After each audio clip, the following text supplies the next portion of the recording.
जब नाश मनुष्य पर छाता है, पहले विवेक मर जाता है। श्रद्धेय रामधारी सिंह दिनकर की ये पंक्तियां आज बरबस हमको याद आ गई। मित्रों, अब कलयुग आ गया है।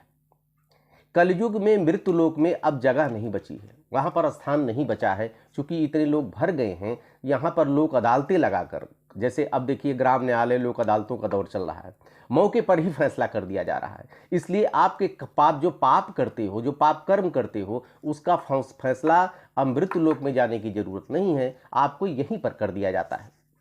जैसी करनी वैसी भरनी।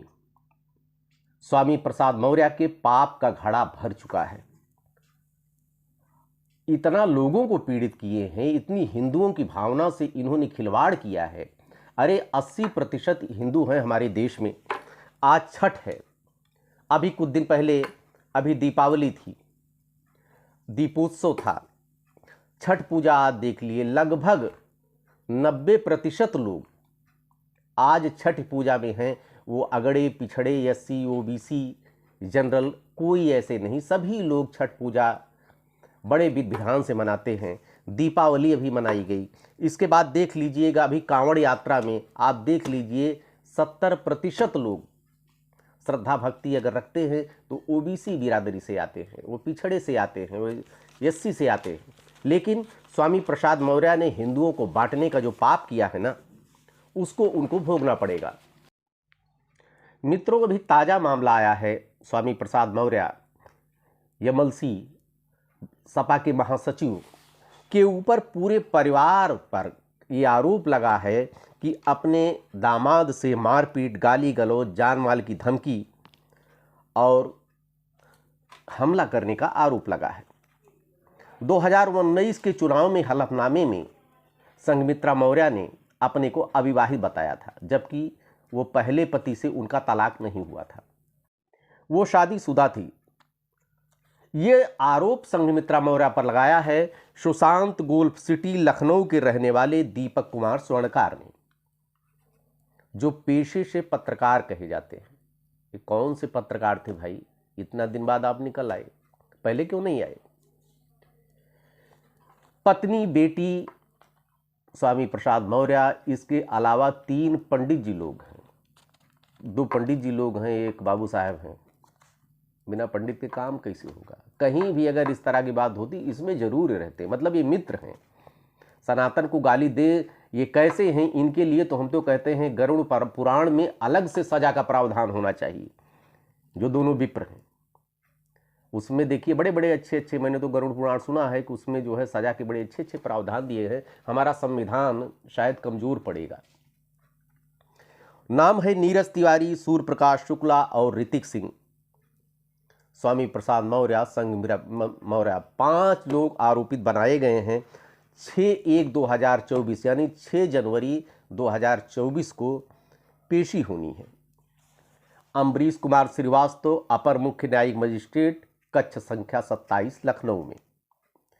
दीपक कुमार के वकील रोहित त्रिपाठी ने बताया कि सांसद बनने के बाद हमारे मुवक्किल यानी दीपक कुमार स्वर्णकार को घर से निकाल दिया संघमित्रा मौर्य ने। दीपक कुमार स्वर्णकार जी कहते हैं कि मैं 2016 से ही संघमित्रा के साथ लिविंग रिलेशनशिप, सुप्रीम कोर्ट ने भी जिसको वैध कर दिया है, हमारी संस्कृति को विकृत करने के लिए लिविंग रिलेशनशिप एक महत्वपूर्ण भूमिका निभा रहा है। कितना संस्कारिक परिवार है स्वामी प्रसाद मौर्य को, आप खुद देख रहे हैं। पहली शादी इनकी हुई थी डॉक्टर नवल किशोर साक्य के साथ में, जो कि MBBS कर रहे थे, इनके साथ थे, उनसे इनको प्यार हो गया।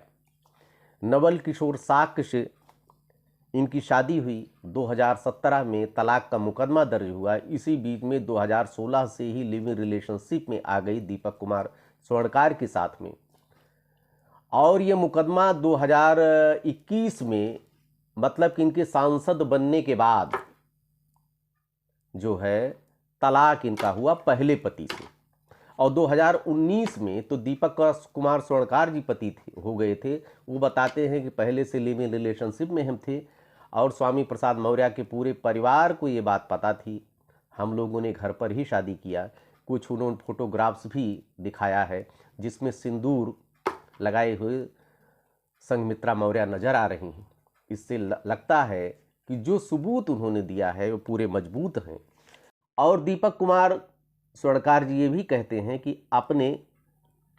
इन्होंने बताया था कि हमारा तलाक हो चुका है पहले पति से, जबकि ये झूठा। 2017 में केस फाइल होता है, 2019 के हलफनामे में ये अपने को अविवाहित बताती हैं और उन्होंने हमको यही बताया था कि हमारा पूरी तरह तलाक हो गया है, तभी मैं इनके साथ लिविंग रिलेशनशिप में आया और 2019 में मैंने शादी की। अब आप लोग जान लीजिए कि मित्रों, स्वामी प्रसाद मौर्य जी फंस चुके हैं, बुरी तरह फंस चुके हैं। अगर दोष सिद्ध होता है तो उनकी सांसदी जाएगी और ये सपरिवार जेल भी जा सकते हैं। और आपको तो खुद पता है कि कितनी बेरहम है योगी की पुलिस। विकास दुबे से पूछिए, अतीक अहमद से पूछिए, मुख्तार अंसारी से पूछिए, आजम खां से पूछिए। लेकिन जैसा कि मैंने पहले बताया था कि स्वामी प्रसाद मौर्य की बुद्धि भ्रष्ट हो गई है। जब समय आता है तो ऐसे आदमी आओ वाव बकने लगता है। इस समय आप लोग थोड़ा ध्यान दीजिए कुत्तों पर। कुत्तों का भी सीजन चल रहा है। वो लोग भी देखिए इसी समय असमय काल कलुषित हो जाएंगे।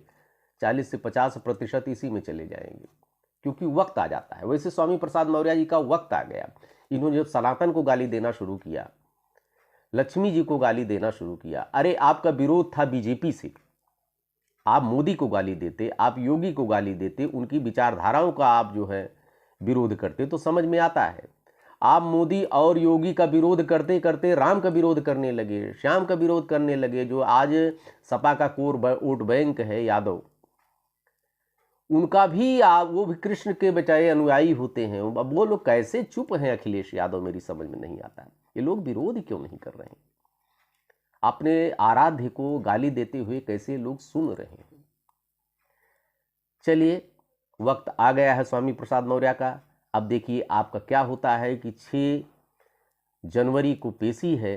अब पेशी में अगर आरोप सिद्ध हो जाता है तो इनकी सांसदी भी जाएगी और स्वामी प्रसाद मौर्य को अपने कर्मों की सजा निश्चित रूप से मिलेगी और ऐसे लोगों को मिलनी भी चाहिए। देखते रहिए अयोध्या दर्पण। ढेर सारी शुभकामना आपको। धन्यवाद।